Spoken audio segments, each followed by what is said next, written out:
Hello everyone, good morning सभी को। और यहाँ पर जो आज है आपका 11 सितंबर, और 11 सितंबर का जो है फर्स्ट शिफ्ट का एग्ज़ाम समाप्त हो चुका है एसएससी सीजीएल का। तो कुछ यहाँ पर हम लोग मेमोरी बेस्ड जो क्वेश्चन है यानी कि एमबीटी पर होते हैं, जिसको मेमोरी यानी कि एमबीक्यू हम लोग बोल सकते हैं। तो इनको यहाँ पर करने वाले हैं, जो कि हमें स्टूडेंट के जरिए से थोड़ा बहुत मिल पाता है कि किस तरह के क्वेश्चन पूछे जा रहे हैं। और कुछ मेमोरी बेस्ड रहता है तो हमें आइडिया मिल जाता है। बाकी देखिए एनालिसिस का जो बवाल चल रहा है वो तो अलग ही है, आप लोग समझ रहे होंगे। लेकिन ऑलमोस्ट मैं बात बता दूं कि जो लोग ऑफलाइन ऑनलाइन आकर के इतना विरोध करते हैं, वही लोग कहीं ना कहीं अपने ऑफलाइन में बता भी देते हैं, क्योंकि उनको ऑल इंडिया जो है रैंक का 1 का बंदा चाहिए होता है अपनी कोचिंग से। सारी चीज़ें वही हैं, ऑनलाइन आकर के कुछ भी बोलना अलग चीज़ें। मैं यहाँ किसी के अगेंस्ट नहीं हूँ, लेकिन जो मेरा काम है वो मैं कर रहा हूँ। आई होप कि आप लोग समझ रहे होंगे। तो चलिए शुरुआत करेंगे बिना टाइम वेस्ट किए। पहला क्वेश्चन है, आप इसको एक्सपेक्टेड भी समझ सकते हैं कि जो फियरलेस गवर्नेंस है वो किसकी पुस्तक का नाम है। तो फियरलेस गवर्नेंस की बात करूं तो किरण बेदी इसका राइट आंसर हो जाएगा। यानी कि जो फियरलेस गवर्नेंस है ये किरण बेदी की पुस्तक है, जो कि पहली आईपीएस थी आपकी भारत की, यानी कि पहली महिला आईपीएस रही हुई है किरण बेदी भारत की। और इनसे क्वेश्चन क्या बन सकता है कि 14वें नंबर के, सॉरी आपके 14वें नहीं 24वें नंबर के, यानी कि 24th नंबर की उपराज्यपाल रही हुई थी। और उपराज्यपाल कहाँ की थी, तो ये पांडिचेरी की रही हुई थी। ये चीज़ आपको याद रखना है। यानी कि पांडिचेरी की 24वीं उपराज्यपाल रह चुकी हैं किरण बेदी, जो कि भारत की पहली महिला आईपीएस हैं। फियरलेस गवर्नेंस जो है इनकी पुस्तक का नाम है। बाकी पांडिचेरी की बात करें तो सबसे अधिक जो है लिंगानुपात वाला आपका केंद्र शासित प्रदेश है। राज्यों की बात होती तो केरल आता है, लेकिन जब आपकी यूटी की बात होगी तो आपका पांडिचेरी आता है। नेक्स्ट हम लोग आगे बढ़ेंगे। देखिए, आगे बढ़ने से पहले मैं आपको बता दूं कि किसी भी एग्ज़ाम के आप मॉक टेस्ट देना चाहते हैं, या फिर आप लोग प्रीवियस ईयर पेपर, या फिर आपको मेमोरी बेस्ड क्वेश्चन जो है किसी भी एग्ज़ाम के चाहिए, तो आपको टेक्स्ट बुक में मिल जाते हैं। यानी कि मॉक टेस्ट के मामले में सबसे नंबर 1 प्लेटफॉर्म है आपका टेक्स्ट बुक का, जिसके लिए अगर आप मेरा कूपन कोड राज10 यूज करेंगे तो आपको 12% के डिस्काउंट के साथ में 615 रुपये में पूरे 1 साल के लिए मिल जाएगा, जिसमें कि आपको सारे एग्ज़ाम यानी कि SSC, railway, banking, defence, state exam, कोई भी एग्ज़ाम हो, सभी एग्ज़ाम के मॉक टेस्ट प्लस उनके प्रीवियस ईयर पेपर दोनों आपको मिल जाएंगे। मेरा कूपन कोड अगर राज10 आप यूज करेंगे 12% का डिस्काउंट के साथ में आपको मिलेगा 615 में। एंड मुझे भी थोड़ा सा यहाँ पर फाइनेंशियली सपोर्ट हो जाता है। परचेज़ करने का मैंने लिंक जो है डिस्क्रिप्शन में दे दिया है, कॉमेंट बॉक्स में भी पिन कर दिया है, जाइए परचेज़ करिए। और मैं बता दूँ कि मॉक टेस्ट किसी भी एग्ज़ाम को क्रैक करने के लिए लगाना बेहद ही ज़रूरी है। और सबसे बेहतर जो मॉक टेस्ट है वो टेक्स्ट बुक का ही माना जाता है, क्योंकि सबसे ज़्यादा यूजर यहीं पर आपको देखने को मिलते हैं। आ जाते हैं अपने टॉपिक के ऊपर। नेक्स्ट हमारा अगला क्वेश्चन है। नेक्स्ट आपका पूछा गया था कि 1945 में ब्रिटेन में किस पार्टी की सरकार थी। देखिए, ब्रिटेन की बात करें तो लेबर पार्टी इसका राइट आंसर हो जाएगा। यानी कि जो लेबर पार्टी की सरकार है वो ब्रिटेन में रही हुई थी 1945 में। एक्चुअली ये क्या थी कि 1940 से लेकर के 1945 तक रही हुई थी, यानी कि 1940 से लेकर के 1945 रही हुई थी। और इसमें जो प्रधानमंत्री थे वो क्लीमेंट इटली थे, ये आपको याद रखना है। क्लीमेंट इटली जो थे पीएम रहे हुए थे, और लेबर पार्टी की सरकार थी। और इसने हराया किस पार्टी को था, यानी कि कौन सी पार्टी इसके विरोध में थी, तो वो थी आपकी कंजर्वेटिव पार्टी। ये भी आपको याद रखना है कि जो कंजर्वेटिव पार्टी थी वो इसके विरोध में थी, यहाँ पर हारी हुई थी, लेबर पार्टी जीती हुई थी। तो क्लीमेंट इटली जो है पीएम बने हुए थे। बाकी इसके जो यहाँ पर कंजर्वेटिव जो पार्टी आपकी थी, इसके अगर बात करें जो इसकी लीड कर रहे थे वो थे आपके विंस्टन चर्चिल। तो ये चीज़ भी आपको ध्यान रखना है। नेक्स्ट क्वेश्चन आगे है। नेक्स्ट क्वेश्चन आपका है कि ओजोन परत हमें किससे संरक्षण देती है, यानी कि किससे हमें बचाती है। तो ओजोन परत आपको पता ही होगा कि ओजोन परत जो है ये हमें पराबैंगनी किरणों से बचाती है। कि आई होप कि आपको सबको ही पता होगा ये क्वेश्चन। जो पराबैंगनी किरणें हैं इससे हमें बचाती है, पराबैंगनी किरणों से। और इसी को बचाने के लिए हमारा एक, आपको याद होगा कि एक आपका प्रोटोकॉल साइन हुआ था, मॉन्ट्रियल प्रोटोकॉल। आपको पता होगा, याद रखना है।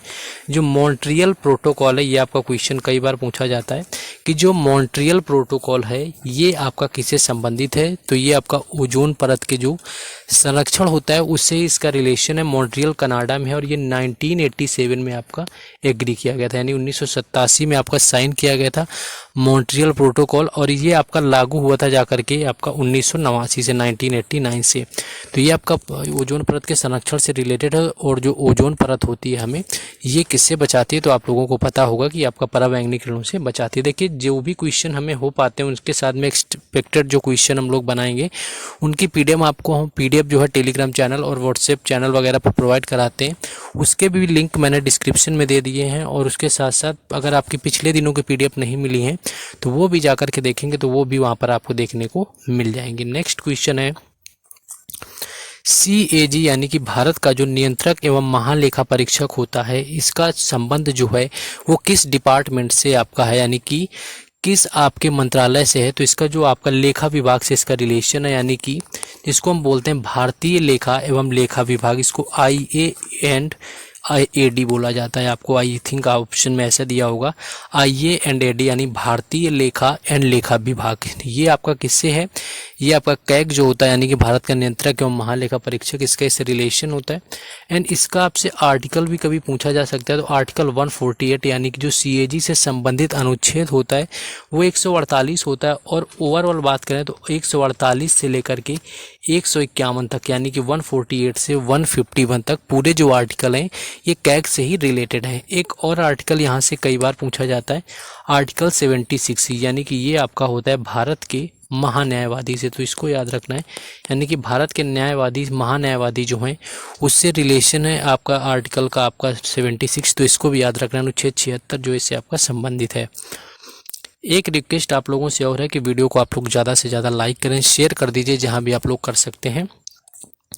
एक क्वेश्चन आया हुआ था कि इब्न बतूता ने कौन सी पुस्तक लिखी हुई है। एक्चुअली वहाँ पर यात्रियों की बुकें दी गई थी और उसमें मैच करने का आपका आया हुआ था किस तरह से मैच।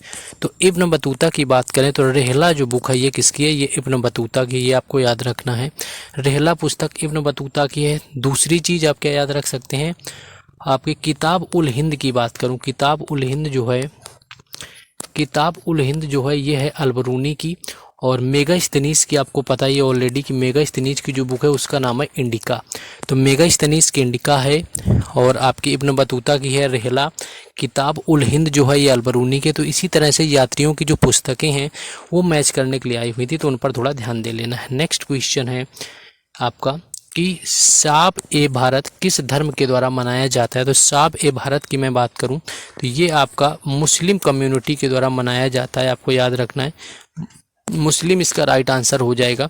साब ए भारत जो पर्व है ये आपका धर्म पूछा गया था, मुस्लिम इसका राइट आंसर हो जाएगा। ईद उल फितर आपसे पूछ लिया जाता है, कई बार तो डायरेक्ट आपसे केवल रमज़ान ही पूछ लेते हैं किस कम्युनिटी के द्वारा मनाते हैं, तो मुस्लिम उसका भी राइट आंसर होता है। नेक्स्ट क्वेश्चन आपका था एक होम रूल जो लीग पार्टी थी इसके गठन से रिलेटेड आपका क्वेश्चन आया हुआ था। एक्चुअली होम रूल लीग का था क्वेश्चन।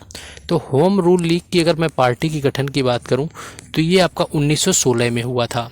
और 1916 में जो पुणे में हुआ था, तो पुणे में किया हुआ था BG तिलक ने, यानी कि बाल गंगाधर जो तिलक थे इन्होंने किया हुआ था जाकर के पुणे में होम रूल लीग का जो है स्थापना किया हुआ था।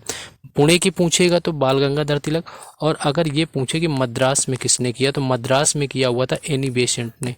दोनों ने एक ही टाइम पर किया हुआ था। मद्रास ने होम रूल लीग की स्थापना करी यहाँ पर एनी बेसेंट ने मद्रास में 1916 में, और बाल गंगाधर तिलक ने करी हुई थी 1916 में पुणे के अंदर। तो ये चीज़ याद रखना है। नेक्स्ट क्वेश्चन पूछा गया था कि भरतनाट्यम किस राज्य से रिलेटेड है। तमिलनाडु इसका राइट आंसर हो जाएगा। और क्या याद रख सकते हैं, इसका दूसरा नाम जो होता है वो सादी रट्टम है, ये भी याद रखना है। सादी रट्टम आपसे दे दे या आपसे दासी अट्टम दे दे, दोनों का जो रिलेशन आपका ये नाम है ये सेम ही होता है, भरतनाट्यम है। और उसके साथ क्या याद रख सकते हैं, ये हाँ भारत के जो कुल 8 शास्त्रीय नृत्य हैं उससे इसका रिलेशन है। भरतनाट्यम उन 8 में से एक ही होता है। और इससे रिलेटेड जो डांसर है उनमें से एक तो लीला सैमसन का नाम आपको याद रखना है। दूसरा आपको याद रखना है जाकर के पद्मा सुब्रमण्यम, अलार मेलवल्ली, ये नाम आपको याद रखना है भरतनाट्यम से रिलेटेड। बाकी सोनल मानसिंह भी भरतनाट्यम से रिलेटेड है, लेकिन उनका रिलेशन जो है वो ओडिसी से भी, ये चीज़ आप लोग याद रखेंगे। नेक्स्ट है कि लता मंगेशकर दीनानाथ पुरस्कार 2023 में किसे दिया गया। तो ये पंकज उदास को दिया गया, ये चीज़ आपको याद रखना है। पंकज उदास जो है इसका राइट आंसर हो जाएगा। अगर ये पूछे कि पंकज उदास जो है इनका संबंध किससे, तो ये गज़ल गायन से संबंधित है, यानी कि गज़ल की गायकी से इनका रिलेशन है पंकज उदास का। और गज़ल के सम्राट की बात करें तो वो हैं जगजीत सिंह। अगर ये पूछे कि गज़ल सम्राट कौन है, ये कई बार पूछा जाता है।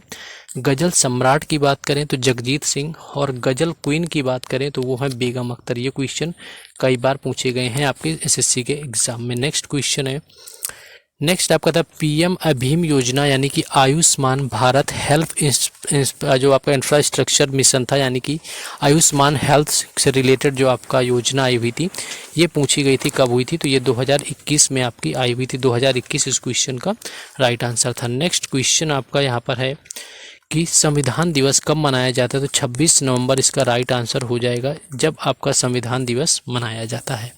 इसके साथ साथ एक याद रखना है चीज़ कि 26 नवंबर 1949 को जो है आपका संविधान जो है अपनाया गया था, इसलिए इसी को क्या है 26 नवंबर को आपका मनाते हैं संविधान दिवस के रूप में। दूसरी चीज़ जो है 26 जनवरी को ही हमारा गणतंत्र दिवस यानी कि संविधान लागू करने का रीज़न अगर आपसे पूछे तो वो ये होता है कि सबसे पहले जब हमारी पूर्ण स्वराज की मांग करी गई थी तो वो 26 जनवरी को ही करी गई थी, इसलिए जो है 26 जनवरी 1950 को संविधान पूरी तरह से लागू किया गया था। नेक्स्ट क्वेश्चन एक ये था कि उष्णकटिबंधीय सदाबहार वनों में पाए जाने वाले वृक्ष कौन से हैं? तो ये आबनूस के वृक्ष होते हैं। राइट आंसर यहाँ पर आपका आबनूस हो जाएगा। आई होप कि आप लोगों को समझ में आ गया होगा। लास्ट में कुछ बातें करना चाहेंगे। पहली चीज़ तो इनकी पीडीएफ वगैरह जो है हम आपको टेलीग्राम चैनल और व्हाट्सएप चैनल पर देंगे, उनके लिंक जो हैं वो डिस्क्रिप्शन में है। दूसरी चीज़ क्या करना है कि आप लोग थोड़ा सपोर्टिव रहेंगे, वीडियो को लाइक शेयर वगैरह करेंगे। बाकी लोग फर्जी कमेंट नहीं करना है कि कुछ भी आप लोग कमेंट किए जा रहे हैं, और यहाँ पर कुछ लीक जैसा नहीं होता है। ऑफलाइन पेपर होते हैं, 1 महीने से ज़्यादा चल जाते हैं, तो उनमें पूरा पेपर मिल जाता है, तो क्या वो लीक हो जाता है।